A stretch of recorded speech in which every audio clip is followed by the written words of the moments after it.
I am still here. This is the horror that I cannot escape. The truth that defines every moment of an existence that no longer moves through time as time was meant to flow. I am still here, on a world that is no longer a world, in a place that is no longer a place, experiencing an eternity that compresses and expands and folds back upon itself until the concepts of before and after have lost all meaning. I am still here, and I have been still here for what might be moments or might be millennia, and I will be still here until the universe itself forgets that I ever existed. I was Prestor Callum Verain. I was a lex mechanic of the administratum, a keeper of records on a world called Thessaly's Promise, a man whose greatest concern was the proper filing of tithe documents and the maintenance of data stacks that held information no one would ever read. I had a wife named Sarah and 2 daughters, whose faces I can no longer fully remember, whose names I speak into the screaming void in hopes that repetition will preserve what the warp seeks to erase. Lena, Cora, Lena, Cora. I carve the syllables into my own consciousness like a man carving notches into stone, desperate to mark the passage of something that no longer passes. Thessaly's Promise was an unremarkable world. I say this not with contempt, but with longing, for I have learned that unremarkability is a blessing beyond measure, that the worlds which draw no attention are the worlds most likely to survive. We were a minor administrative hub, a way station for documents flowing between more important systems, a planet of 60 million souls whose primary contribution to the Imperium was the processing of paperwork that other worlds generated. We had no strategic value. We harbored no ancient secrets. We were simply ordinary. The warp does not care about such distinctions. I do not know why we were chosen. In the time since, if time can be said to have passed, I have constructed theories, explanations, desperate rationalizations for how a world of clerks and filing systems could have become a gateway for horrors beyond imagination. Perhaps a psyker was born among us whose power exceeded the black ship's detection.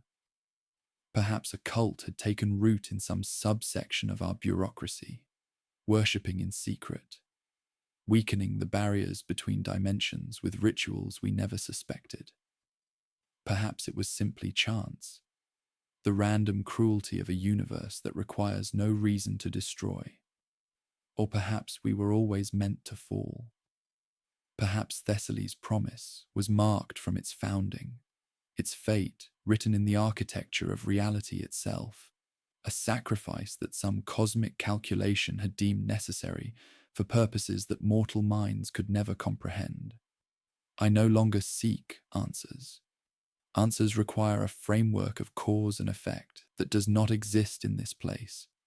I simply endure and remember and speak my testimony into a void that may or may not be listening.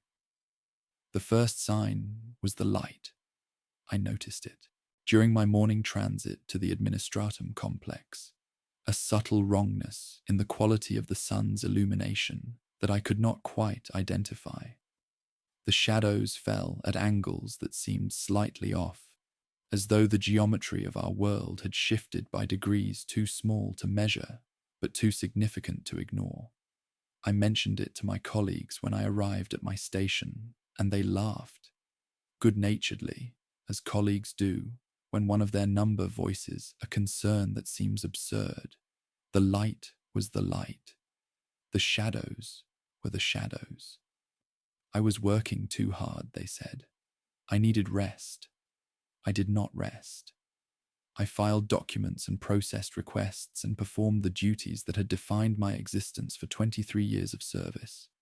And I tried to ignore the crawling sensation at the back of my skull that insisted something was wrong, that the universe had developed a flaw too subtle to see, but too profound to dismiss. The dreams began that night. I will not describe them in detail. The images have become part of me now, woven into the fabric of my consciousness so thoroughly that I can no longer distinguish between what I dreamed then and what I experience now.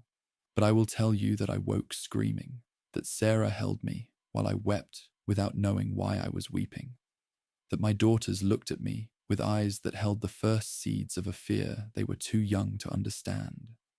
I was not alone. Across Thessaly's promise, in hab blocks and manors and the cramped quarters of labour camps, 60 million souls experienced variations of the same nightmare. Some remembered nothing when they woke. Some remembered too much. Some did not wake at all, their bodies found rigid in their beds, their faces frozen in expressions of terror so profound that the medici officials who examined them could not meet their eyes. The authorities told us it was a minor psychic disturbance, a fluctuation in the warp that would pass within days. They told us to report any unusual symptoms to our local administratum representatives.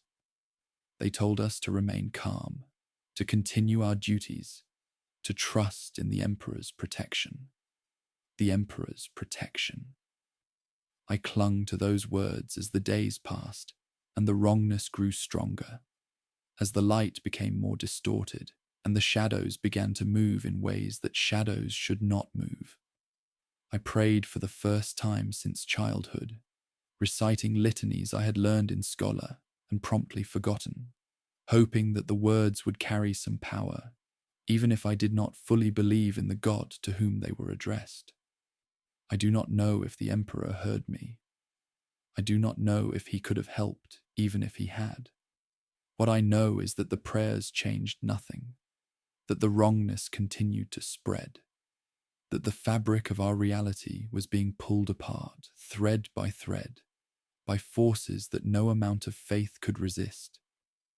The sky changed colour on the seventh day, not dramatically, not all at once, a gradual shift that most people did not consciously register until it had already progressed beyond the point of denial.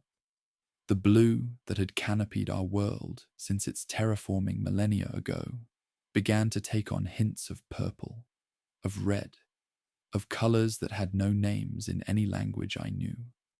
The sun itself seemed to flicker, its light strobing at frequencies that affected the mind as much as the eye, inducing headaches and nausea and a creeping sense of unreality that made every familiar thing seem suddenly strange. I remember standing in the street outside my hab block, looking up at that corrupted sky and understanding for the first time that we were not experiencing a minor disturbance. I remember the faces of my neighbours, their expressions shifting from confusion to concern to the first glimmers of panic. I remember Sarah's hand in mine, her grip tight enough to bruise, her voice asking questions that I could not answer. What's happening, Callum? What's happening to the sky? I did not know. No one knew. The authorities had stopped issuing reassurances, their Vox channels falling silent one by one as the personnel who operated them succumbed to whatever was spreading through our world. The Arbites were overwhelmed by reports of violence, of madness, of citizens attacking their own families with no memory of their actions afterward. The ecclesiarchy preached that we were being tested, that faith would see us through, that the Emperor would not abandon his children. They were wrong. Or perhaps they were right, and the Emperor simply could not reach us through whatever was descending upon our world. I have had a long time to contemplate theological questions that once seemed abstract and irrelevant, and I have reached no conclusions that bring comfort. The veil tore on the 9th day. I was at my station when it happened, filing documents that would never be read, maintaining routines that had already become meaningless. I felt it before I saw it. A pressure in my skull, a sensation of vast attention suddenly focusing on our insignificant corner of the galaxy. A weight of presence so overwhelming that I fell to my knees without conscious decision. My hands pressed against my temples as though I could somehow block out what was forcing its way into my perception. The ceiling above me began to bleed, not metaphorically, not as a trick of the corrupted light. The plastile's surface developed wounds, openings that wept fluid too dark to be blood, too luminous to be shadow, dripping onto the floor where it hissed and spread and formed patterns that my eyes refused to fully perceive. I heard screaming, my colleagues, my friends, voices I had known for decades raised in terror as reality itself began to fail around us. And through the wounds in the ceiling, through the tears that were opening in the walls and the floor and the very air itself, I saw what was coming, what had always been coming, since the first wrongness in the light, since the first dream that left 60 million souls screaming in the night. The warp was not invading Thessaly's promise. Thessaly's promise was falling into the warp, and we were all still on it when it fell. The transition was not instantaneous. I think this is what the authorities had not prepared us for, what the ecclesiarchy's sermons about the warp had never conveyed. The consumption of a world is not a single apocalyptic moment, but a process, a gradual dissolution that allows those trapped within it to experience every stage of their reality's unmaking. We did not simply vanish from material space. We were digested slowly, our planet and everything upon it, passing through the membrane between dimensions, with a terrible, deliberate patience that seemed almost cruel in its thoroughness. The first hours were the worst, because in the first hours, we still believed we might be saved.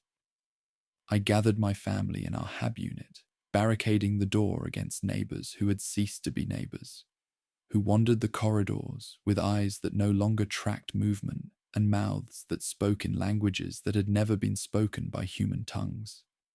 Sarah held our daughters close, her body curved around them in the ancient posture of maternal protection, as though flesh and bone could shield against what was happening to the fundamental structure of existence. I stood at the window, watching our city transform, watching buildings twist into configurations that defied architectural logic, watching the streets below fill with things that had once been citizens and were now something else entirely. The sky had opened. That is the only way I can describe it. The corrupted purple-red canopy that had replaced our atmosphere simply parted, like a wound spreading its edges, and through the gap I saw what lay beyond.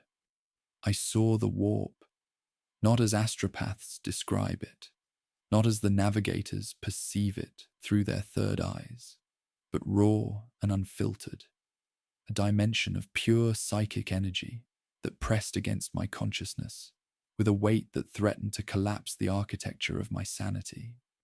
I saw colors that burned cold and darkness that blazed with impossible light. I saw faces forming and dissolving in clouds of emotional residue, the accumulated psychic waste of 1 billion years of suffering given momentary shape before dispersing into the chaos from which it had coalesced. I saw things moving in that madness, intelligences vast and ancient and hungry, turning their attention toward the morsel that was Thessaly's promise as it tumbled into their domain.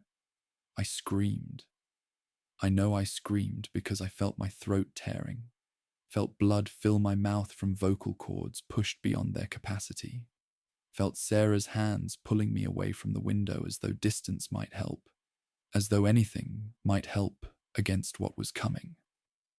The demons arrived with the opening of the sky. They did not invade in the military sense, did not descend in formations or assault strategic positions. They simply manifested, reality becoming permeable enough to permit their existence in spaces that had previously rejected them. I saw them take shape from the bleeding walls of our HAB block, saw them coalesce from the screams of the dying, saw them emerge from the shadows that had been moving wrongly since the first day of the wrongness. They were not uniform in their horror.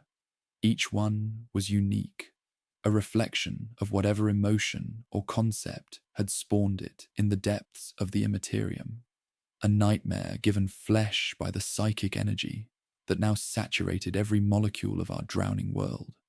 Some were vast and terrible, entities of fire and rage that strode through our streets like gods of destruction, crushing buildings beneath feet that left burning footprints in the rockcrete. Some were small and skittering, things of whisper and shadow that slipped through cracks and fed on fear, with mouths that appeared wherever they were needed.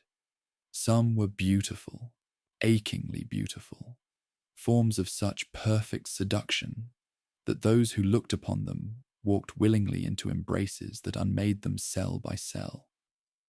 I did not understand then what I understand now, that demons are not merely monsters, but manifestations, that they are born from the emotions of thinking beings, that every nightmare that stalked our dying world was in some sense our own creation, the dark reflections of humanity's collective psyche, given independent existence in a dimension where thought becomes reality. We fed them with our terror, we nourished them with our despair, and they grew stronger with each soul they claimed, each mind they broke, each life they ended, or worse than ended. Sarah lasted 3 days. I cannot speak of how I lost her. The words exist. I could arrange them into sentences, could describe the sequence of events that separated us, could recount the final moments when I saw her face for the last time, and knew that I would never see it again except in the distorted mirrors that the warp would create to torment me. But speaking of it would be to relive it, and I have relived it enough in this place where memory and present have become indistinguishable, where every moment contains every other moment in an eternal now of suffering. I will say only this: she did not die. Death would have been mercy. Death would have been release. What happened to Sarah was something else, something that the warp reserves for those it finds particularly interesting.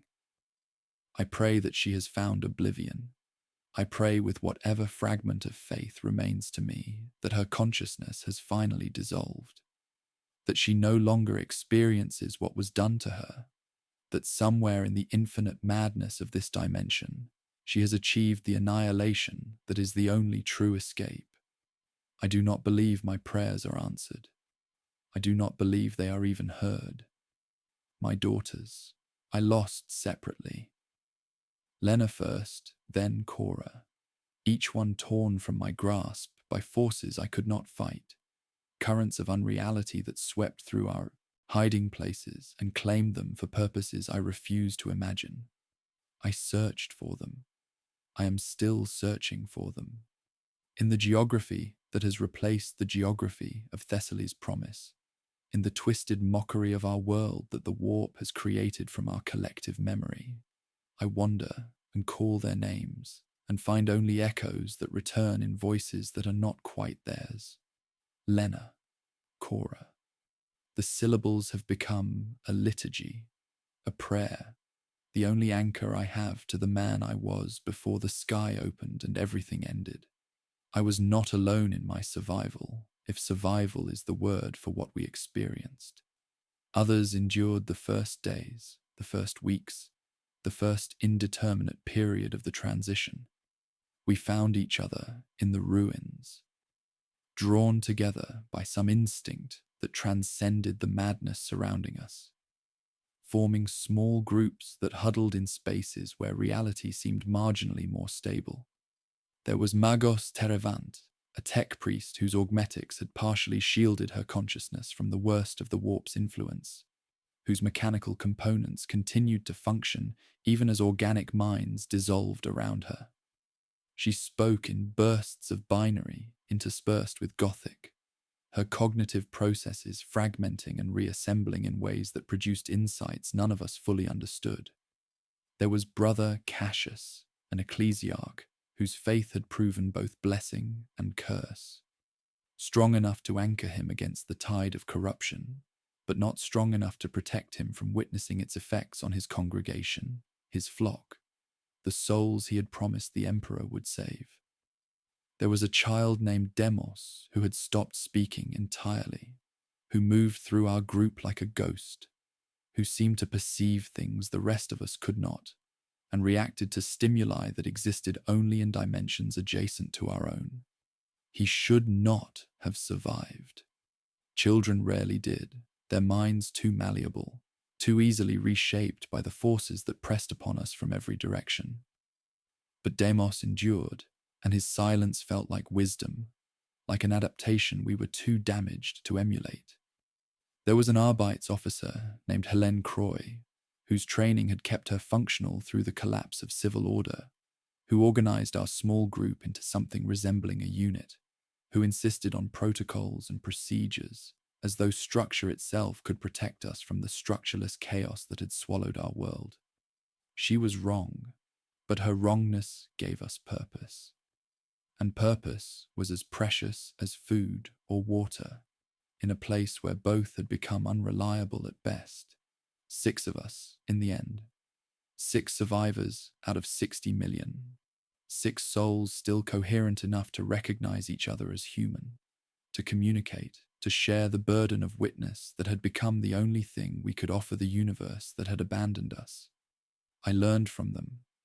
I learned that the warp had taken Thessaly's promise for reasons that might never be understood, that our world had simply been in the wrong place, at the wrong time, that the walls between dimensions had grown thin enough to permit passage without any cult's assistance, any psyker's breakdown, any deliberate breach. The galaxy was tearing itself apart. The great rift had opened somewhere in the stars above us, or below us, or in directions that no longer corresponded to concepts like above and below. Reality itself was wounded, and Thessaly's promise had simply fallen into that wound, a 60 million soul blood sacrifice to an injury that spanned the width of the Imperium. We were not special. We were not chosen. We were merely unlucky, a statistical inevitability in a universe where the barriers between dimensions were failing, on a scale that made individual tragedies meaningless. This knowledge should have been devastating. It was, strangely, almost comforting. To know that we had done nothing to deserve this, that our fate was not punishment, but simply physics, that the universe had not singled us out for suffering, but had simply continued operating according to rules that did not include provisions for mercy. There was a freedom in that knowledge, a release from the guilt that whispered we might have prevented this if only we had been more faithful, more vigilant, more worthy of salvation. We were not unworthy. We were not guilty. We were simply in the way when the universe tore itself open, and we were falling through the tear into a place where falling never ends. The world we had known, the cities, the forests, the oceans that had been Thessaly's promise, did not simply disappear. It transformed, twisted by the warp into a nightmare parody of itself, a landscape that contained fragments of everything we remembered, arranged in configurations that followed logic we could not pass. Buildings bled. Streets fed on those who walked them. The very ground beneath our feet was hungry, alive, aware of our presence in ways that matter should not be aware. And everywhere, watching from angles that did not exist, the denizens of the warp observed their new acquisitions with interest that ranged from predatory to playful, to something worse than either: indifference. The casual disregard of entities so vast that our suffering was not even entertaining, merely present, merely another flavor in the ocean of agony that constituted their home. We had not merely been consumed, we had become part of the consumption. Time in the warp is not a river, but an ocean. Currents that flow in every direction simultaneously. Depths that contain moments from before and after coexisting without sequence. Waves that crash upon the shore of consciousness and recede, carrying fragments of memory that may or may not return. I learned this truth through experience that defied experience, through the slow realization that the concepts I had used to organize my existence no longer applied. I do not know how long we wandered through the corpse of Thessaly's promise. I could tell you it felt like years. I could tell you it felt like moments. Both statements would be true. Both statements would be lies.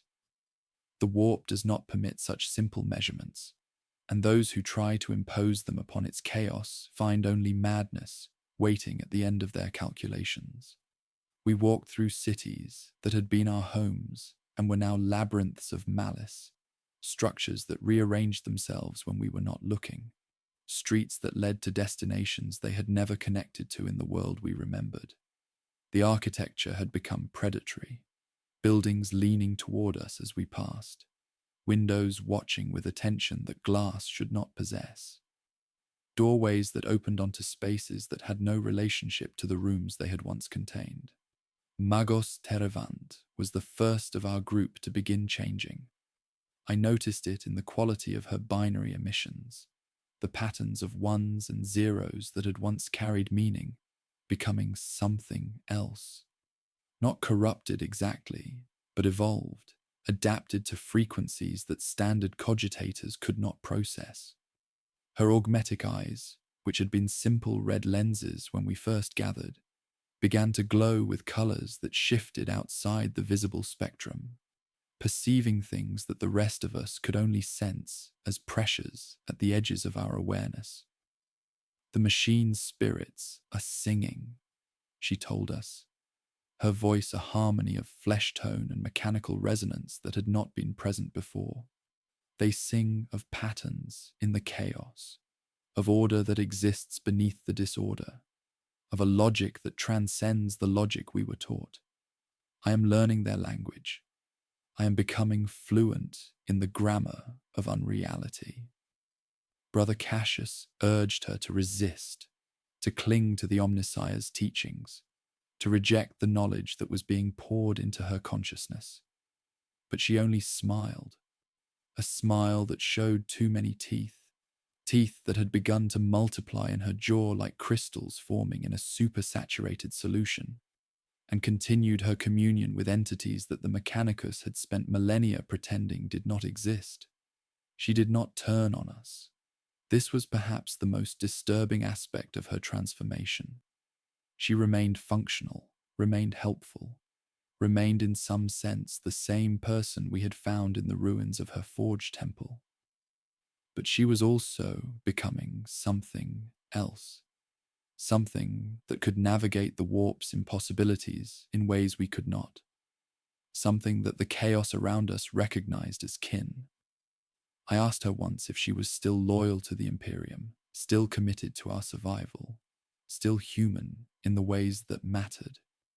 She considered the question for 17 seconds. I counted, because counting had become one of my own anchors, one of the rituals I performed to remind myself that sequence still existed, even if it no longer governed. I am loyal to understanding, she said at last. I am committed to the acquisition of knowledge that will permit continued function.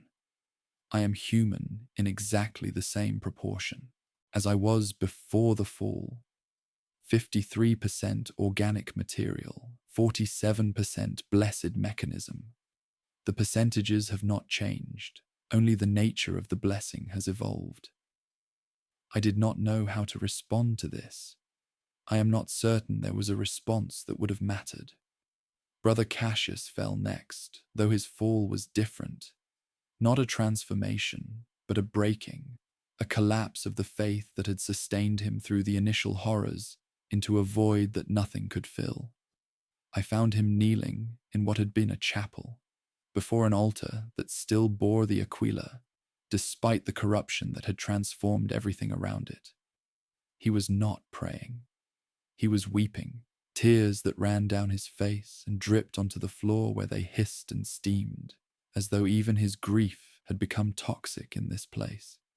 He cannot hear us, Cassius whispered when I approached. I have prayed without ceasing since the sky opened. I have recited every litany I know, every canticle, every fragment of scripture that my memory can produce, and there is nothing, no presence, no comfort, no indication that anything exists beyond this hell except more hell, extending forever in every direction. I sat beside him because sitting was all I could offer. Words of comfort would have been lies, and we had both heard enough lies from the universe that had abandoned us. Perhaps he is trying to reach us, I said, not because I believed it, but because the silence felt like surrender. Perhaps the warp blocks his voice.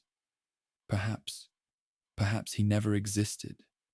Cassius's voice cracked on the words, the heresy of them cutting his throat even as he spoke them. Perhaps everything I believed, everything I taught, everything I promised to the souls in my care, perhaps it was all a story we told ourselves to make the darkness bearable. And now the darkness has swallowed us, and the story offers no protection.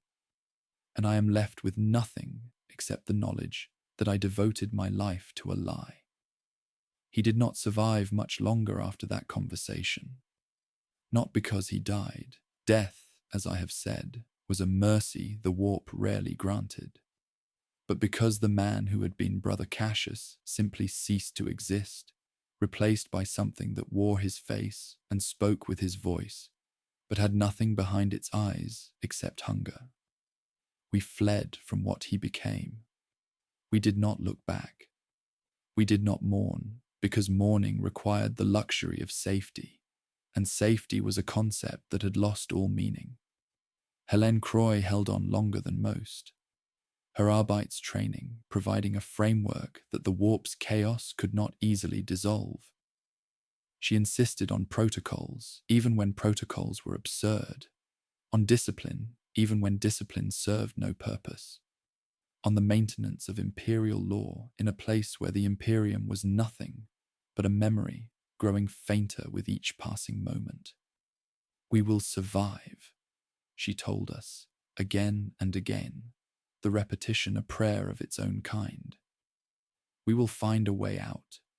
We will return to the material realm and report what happened here, and our testimony will help others prepare for what is coming.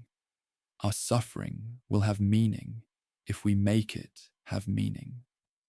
I wanted to believe her. I tried to believe her, clinging to her certainty as I had once clung to the certainties of my orderly life in the administratum. But the warp has a particular hatred for certainty, a need to demonstrate the fragility of every conviction, and Helene's faith in survival was a target too tempting to ignore. They took her during what my internal clock insisted was a sleep cycle, though sleep had become something other than what it had been, less a rest than a different kind of alertness, a state in which the mind processed horrors it could not face while conscious. I woke to find her gone, her weapons still arranged in the precise formation she maintained, her notes on our surroundings still legible in the journal she had insisted on keeping. The last entry read simply, "They are showing me what I refuse to see. I do not know what they showed her. I do not want to know. I have enough visions of my own to contend with, enough revelations that I did not ask for and cannot forget. Demos, the silent child, remained with me longest. Perhaps his silence protected him. A mind that did not vocalize its contents could not be as easily read, could not be as precisely targeted by entities that fed on specific flavors of consciousness. Or perhaps the warp simply found him less interesting than the rest of us, a soul too young to have accumulated the rich deposits of fear and guilt and regret that made mature minds such satisfying prey. We walked together through the transformed landscape of our dead world, past forests of flesh that had once been forests of trees, across plains of bone that had once been agricultural fields, through valleys filled with the screaming fog that had once been our atmosphere. I talked to fill the silence, recounting memories of a life that seemed to belong to someone else, describing a world that no longer existed in terms that no longer applied. And Demos listened, his eyes tracking movements I could not see, his small hand occasionally tightening on mine when something approached that required acknowledgement, his presence a reminder that I was not entirely alone, even in this solitude beyond imagining. I taught him the names of my daughters, Lena, Cora. I made him repeat them back to me, made him carry them as I carried them, distributed the weight of memory across two consciousnesses, in hopes that this might make it easier to bear. He spoke only once in all the time we travelled together. We had reached a ridge overlooking what had been the capital city, now a madness of impossible angles and bleeding architecture that stretched to horizons that curved in directions horizons should not curve. The sight should have been overwhelming. It was simply another horror in an endless sequence of horrors, another vista of damnation in a damnation that had become ordinary through repetition. Demos looked at the city, then looked at me, and his voice, when it came, was older than any child's voice should be, weathered by experiences that had aged him in ways that had nothing to do with time. "They're not gone," he said. "Lena and Cora. I see them sometimes, in the spaces between the spaces. They're still looking for you too." I wept. I had thought myself beyond weeping, thought the warp had burned away my capacity for tears along with so much else. But Demos's words unlocked something that I had been holding closed through sheer force of denial, and I wept for my daughters and my wife and my world and myself, for 60 million souls who had done nothing to deserve their fate, for an imperium that had not saved us and perhaps could not have saved us even if it had tried. Demos held my hand while I cried. He did not speak again. He did not need to. And when I finally raised my head, when I looked once more upon the ruin of everything I had known, I understood something that had been eluding me since the fall began. I was not merely surviving in the warp. I was being prepared for something. The chaos around me, the horrors I had witnessed, the losses I had endured, none of it was random. None of it was purposeless. I was being shaped, refined, transformed into something that the powers of this realm required. A tool being forged in fires that I had mistaken for mere cruelty. I did not know what I was being prepared for. I could not know. The designs of the warp's denizens are not meant for mortal comprehension, and those who think they understand them have merely fallen into a more sophisticated trap. But I knew, with a certainty that felt like damnation, that my suffering had a destination, and I was getting closer to it with every step. The temple rose from the horizon like a tumor growing from wounded flesh. I do not know what it had been in the world before. Perhaps a ministorum cathedral, perhaps an administratum complex, perhaps nothing at all, a structure that the warp had woven from pure malice and architectural impossibility. It dominated the landscape we had been traversing, drawing our path toward it through subtle manipulations of the terrain that I recognized only in retrospect, guiding us like blood cells through veins toward a heart that hungered for our arrival. Demos stopped walking when we first saw it. His hand tightened on mine with a strength that should not have been possible for a child his size, and his silence deepened into something that felt like warning, like pleading, like the desperate communication of someone who could not speak but needed to be heard. "I know," I told him, though I did not know, could not know, could only sense the significance of what lay before us through the crawling dread that had replaced my capacity for rational assessment. But there is nowhere else to go. There has never been anywhere else to go. The warp has been herding us here since we first found each other, and resistance is just another path to the same destination.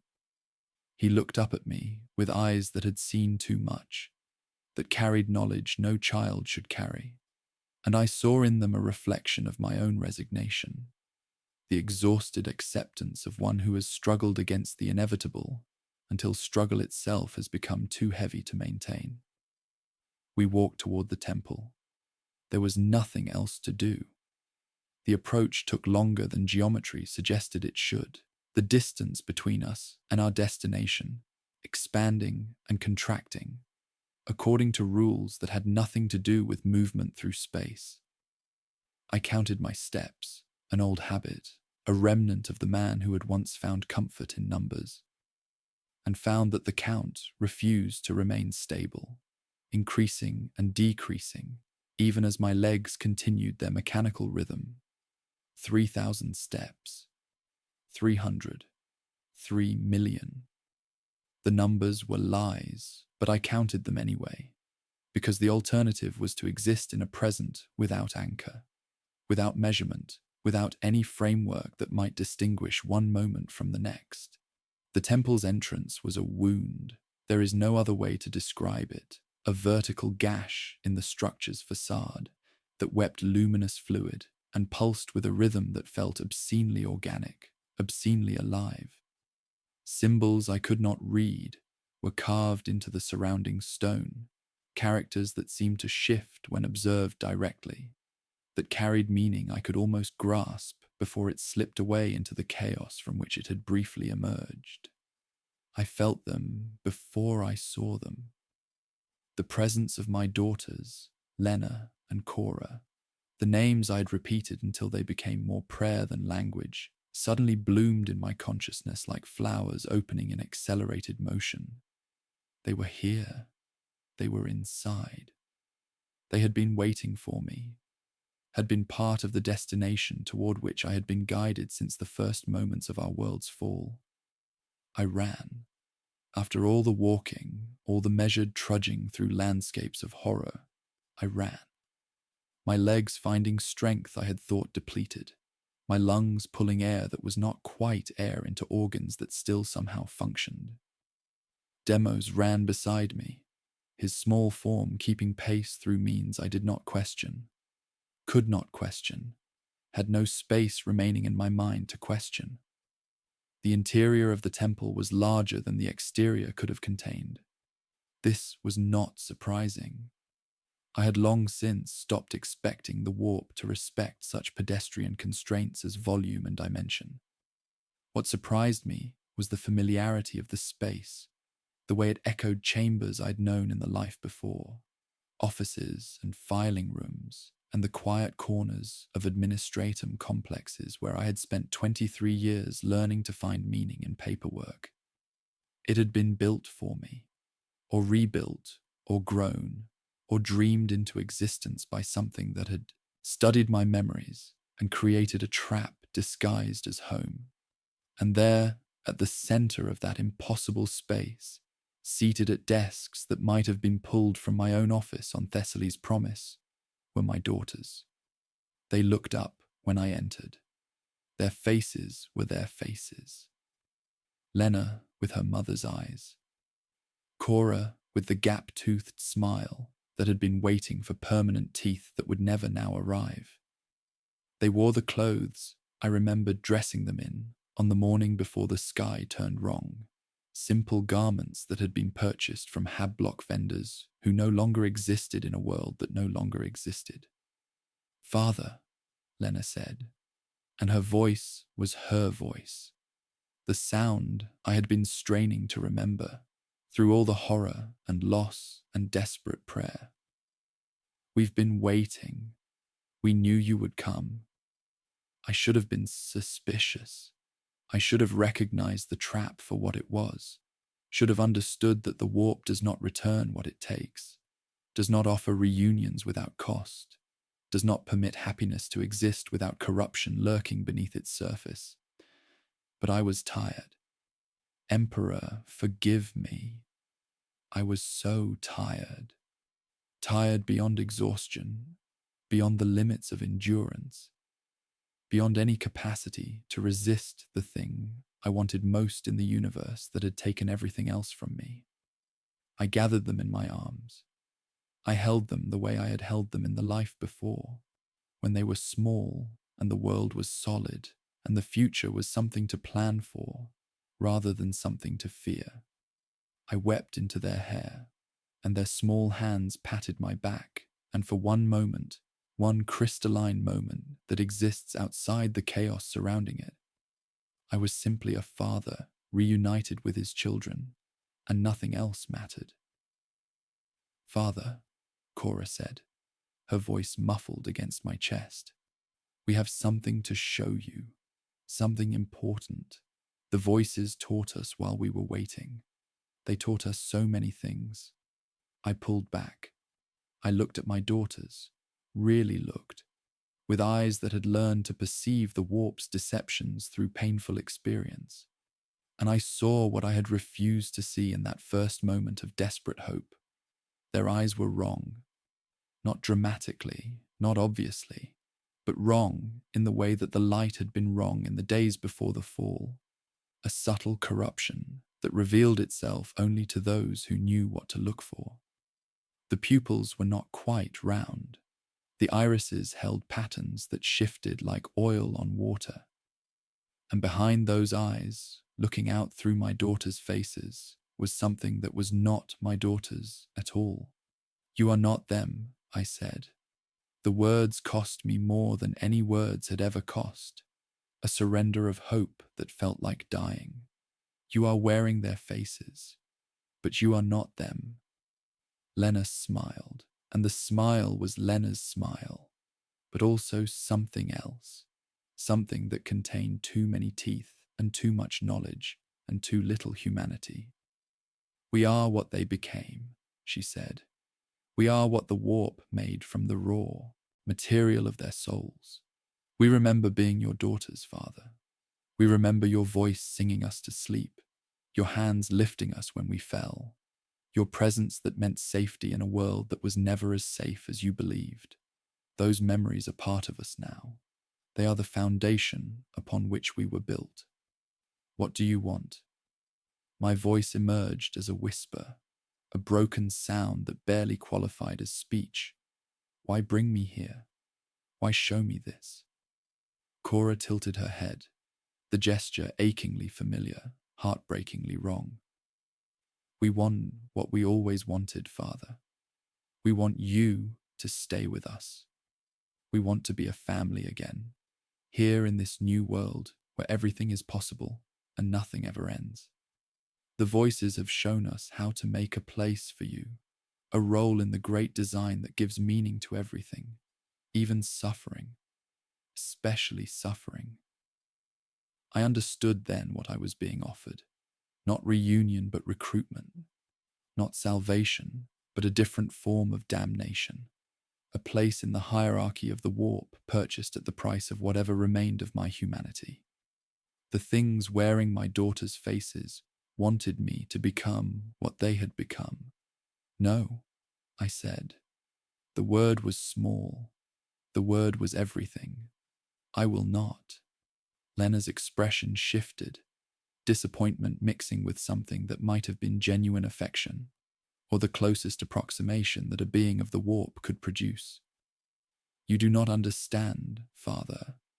This is not a request. This is not a negotiation. You have been prepared, as we told you. Refined by loss, stripped of everything that might have anchored you to resistance.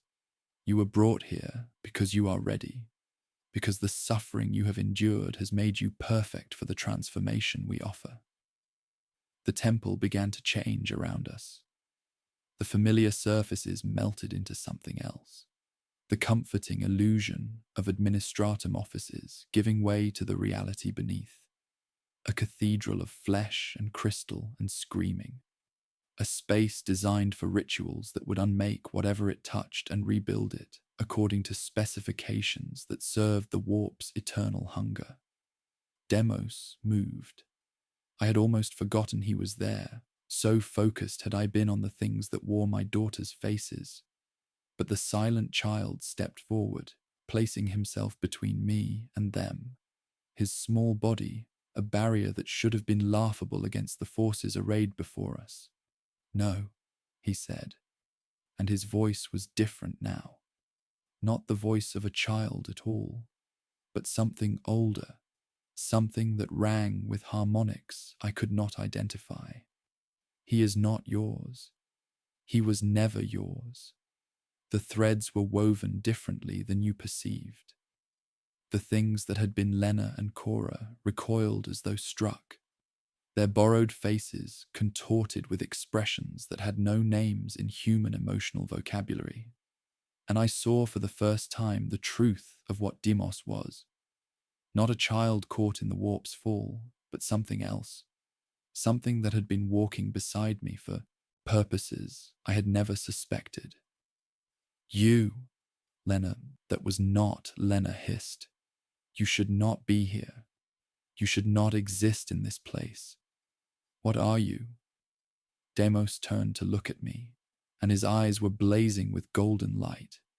And I understood in that moment that the Emperor had not abandoned us after all. His protection had simply taken forms that we could not recognize, had walked beside us in silence, had waited for the moment when it would be needed most. "Run," Deimos said, and his voice contained multitudes. "The way is open. It will not remain open long." I ran, not towards safety. There was no safety, but toward a door that had not existed moments before, an opening that blazed with light that was not the warp's light, that promised nothing except distance from the horrors that reached for me with hands that wore my daughter's fingers. Behind me, I heard Deimos speak words that were not words, sounds that carried power I could not comprehend. I heard the things that had been my children scream with voices that were finally, truly, not theirs. The borrowed masks falling away to reveal the entities beneath, their fury at losing their prey echoing through dimensions I could not perceive. And I ran through the door, and the door closed behind me, and I was somewhere else. Not the material realm, not the warp as I had known it, something between, a space of grey stillness where the screaming finally stopped. I fell to my knees. I wept for my daughters, my real daughters, whose souls had been consumed to create the things that had tempted me. I wept for Deimos, who had been something more than human, and who had sacrificed whatever he was to give me this chance at something that was not quite escape, but was no longer capture. I wept for Thessaly's promise and its 60 million souls. I wept for myself, for the man I had been and would never be again. And when the weeping finally stopped, when silence had become bearable rather than terrifying, I rose and looked around at the grey space that had become my refuge. I was still trapped. I understood this with perfect clarity. The warp had not released me. It had simply moved me to a different cell, a quieter corner of the infinite prison that had swallowed my world. But I was not theirs. Whatever Deimos had done, whatever power had spoken through him in that final moment, it had marked me as something the denizens of the warp could not claim. I was not saved, but I was not taken. And in the calculus of the warp, that distinction meant everything. I am still here. The grey space has become my home. If home is a word that can apply to a place without walls, without sky, without any of the features that distinguish location from mere existence. I walk through an emptiness that is not quite void, that holds light without source and ground without substance, that permits me to continue in a fashion that resembles life without containing any of life's defining characteristics. I do not hunger. I do not thirst. I do not age. Or if I age, the aging has no effect that I can perceive. I simply persist, a consciousness moving through nothing, remembering everything, waiting for an ending that may never arrive. I have had time to think, an eternity of time, perhaps literally. I have no way to measure the passage of moments in a place where moments do not pass so much as accumulate, layering upon each other like sediment at the bottom of an ocean that has no surface. And in that thinking, in that endless contemplation of what happened and why, and what it might mean, I have arrived at understandings that bring neither comfort nor despair, but simply exist, truths that I carry because carrying them is all that remains to me. Thessaly's promise was not special. I said this before, and I say it again, because the repetition contains a meaning that might otherwise be missed. Our world was one of millions, our population one drop in an ocean of humanity that spans a galaxy, our suffering one thread in a tapestry of suffering that has been woven since the first human looked up at the stars and dreamed of reaching them. We were not chosen for punishment. We were not selected as examples. We were simply in the wrong place when reality tore. And we fell through the tear, and the warp consumed us, because consumption is what the warp does to everything that enters its domain. This truth should be devastating.